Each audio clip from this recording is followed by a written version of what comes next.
வணக்கம், நான் doctor Akila, consultant NRG speciality hospital, Chennai.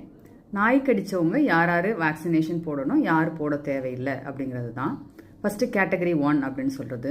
அது என்னென்னா நம்ம அனிமலை ஃபீட் பண்ணுறோம், அனிமல் நம்ம நாக்கால நக்குது, அந்த மாதிரி இருக்குது. பட் நம்ம ஸ்கின்னு நார்மலாக இருக்குது, எந்த வித டேமேஜும் இல்லை, புண்ணும் இல்லை அப்படின்னா அவங்க உடனே கையையோ காலையோ வாஷ் பண்ணிவிட்டு, எக்ஸ்போஸ்ட் ஏரியா வாஷ் பண்ணிவிட்டு அவங்களுக்கு வேக்சினேஷன் தேவையில்லை. ரெண்டாவது கேட்டகரி 2. அவங்க என்ன லேசாக கடி, ஒரு ஸ்க்ராட்சு, ஒரு கோடு விழுறது, இல்லை லேசாக பல்லு பண்ணும் படுறது, அதெல்லாம். ஆனால் ஸ்கின்னு பிரேக் ஆயிடுச்சு, ஸ்கின் ஓப்பன் ஆகுது அப்படின்னா கண்டிப்பாக உடனே வாஷ் பண்ணிவிட்டு வேக்சினேஷன் கண்டிப்பாக 4 டோஸ் போட்டுடணும்.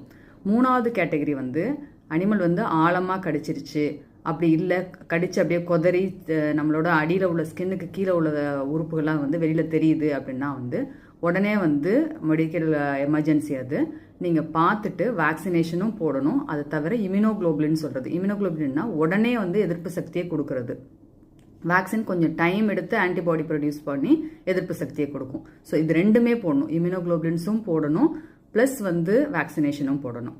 இதை தவிர அனிமலை டீல் பண்ணுறவங்க, இப்போ வெட்டினரி டாக்டர்ஸு, இல்லை பெட் கிளினிக்கில் வேலை செய்கிறவங்க, இல்லை ஸ்ட்ரீட்டில் வாலண்டரி ஒர்க் பண்ணுறவங்க, அந்த மாதிரி இருக்கவங்க ப்ரீ எக்ஸ்போஷர் ப்ரொஃபைல் ஆக்சிஸ் நாய்க்கடிக்கு முன்னாடியே வேக்சினேஷன் போட்டுக்கிறது ரொம்ப ரொம்ப அவசியம். தேங்க்யூ.